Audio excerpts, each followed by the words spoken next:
7 जुलाई 2016 की सुबह जब गौरव तिवारी के घर से चीख निकली तब तक बहुत देर हो चुकी थी।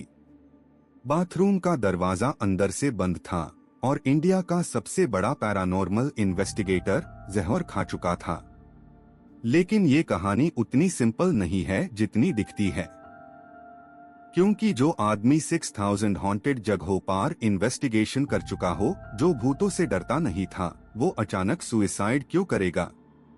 और वो भी एक रात पहले, जब वो फिर से एक खतरनाक पैरानॉर्मल इन्वेस्टिगेशन करके आया था। दोस्तों, आज मैं आपको ले जाऊंगा उस काले रात की तरफ जहां गौरव तिवारी की जिंदगी का आखिरी चैप्टर लिखा गया। ये कहानी सुनाने से पहले मैं आपको बताना चाहूंगा कि ये एक सच्ची घटना है। गौरव तिवारी सिर्फ एक नाम नहीं था, वो एक movement, the Indian paranormal society के फाउंडर, एमटीवी और सोनी जैसे चैनल्स पे फीचर होने वाले इंडिया के पहले साइंटिफिक गोस्ट हंटर। 2 सितंबर 1984 को पैदा हुआ एक लड़का जो बचपन से पैरानॉर्मल एक्टिविटीज में इंटरेस्टेड था। अमेरिका जाके पैरानॉर्मल इन्वेस्टिगेशन का ट्रेनिंग लिया और वापस इंडिया आके एक ऐसा काम शुरू किया जो किसी ने नहीं किया था। लेकिन 7 जुलाई 2016 को सिर्फ 31 साल की उम्र में उनकी कहानी खत्म हो गई, या शायद शुरू हुई एक और बड़ी मिस्ट्री। चलिए देखते हैं उस रात क्या हुआ था। 6 जुलाई 2016 एक नॉर्मल दिन था गौरव के लिए। वो पूरा दिन घर पे थे, फैमिली के साथ टाइम स्पेंड कर रहे थे। शाम 7:30 बजे वो एक फोन कॉल रिसीव करते हैं। जनकपुरी में एक हॉन्टेड लोकेशन पे इन्वेस्टिगेशन का काम था। गौरव अपनी टीम के साथ निकल पड़े।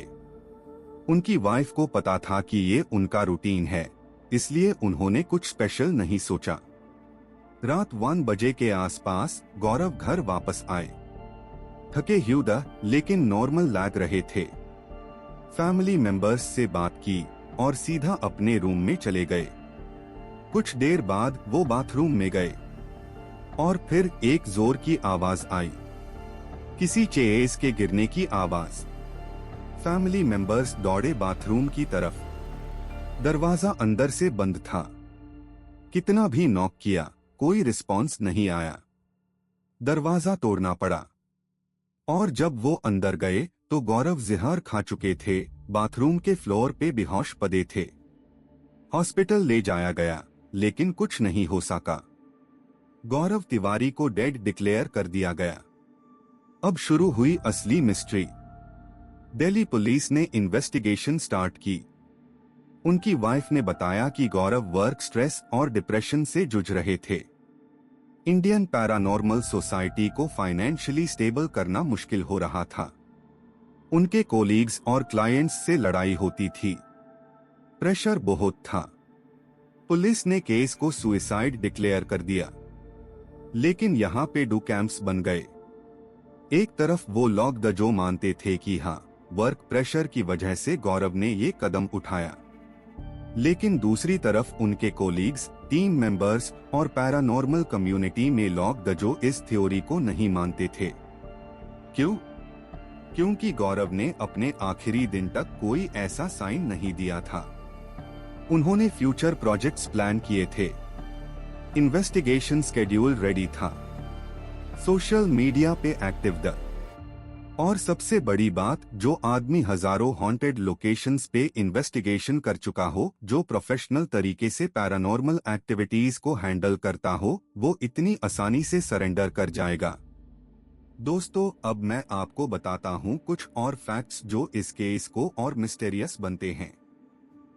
गौरव की लास्ट इन्वेस्टिगेशन जनकपुरी में थी। वो लोकेशन के बारे में उन्होंने अपनी टीम को बताया था कि बहुत इंटेंस एनर्जी फील हो रही थी। कुछ रिकॉर्डिंग्स भी की थी उसी रात, लेकिन वो रिकॉर्डिंग्स कभी पब्लिक नहीं हुई। कुछ लोग कहते हैं कि इस इन्वेस्टिगेशन के बाद गौरव का बिहेवियर चेंज हो गया था, थोड़ा डिस्टर्ब्ड लग रहे थे। क्या वो वहां कुछ ऐसा देख गए थे जो उन्हें नहीं देखना चाहिए था? पैरानॉर्मल इन्वेस्टिगेटर्स के बीच एक टर्म होता है, अटैचमेंट। जब कोई नेगेटिव एंटिटी आपके साथ अटैच हो जाती है। क्या गौरव के साथ भी ऐसा हुआ था? ये सवाल आज तक अनआंसर्ड है। उनकी डेथ के बाद इंडियन पैरानॉर्मल सोसाइटी भी धीरे धीरे डिसोल्व हो गई। उनका काम अधूरा रह गया, लेकिन उनकी लेगेसी आज भी जिंदा है। आज भी जब कोई इंडिया में पैरानॉर्मल इन्वेस्टिगेशन के बारे में सोचता है, गौरव तिवारी का नाम सबसे पहले आता है। तो क्या ये सच में सुसाइड थी, या फिर गौरव किसी ऐसी ताकत के शिकार हो गए थे जिसे साइंस समझ नहीं सकती? ये मिस्ट्री आज भी अनसॉल्व्ड है। शायद हमेशा अनसॉल्व्ड हाई रहेगी, क्योंकि जिनसे हम जवाब मांग सकते थे वो खुद इस दुनिया में नहीं रहे।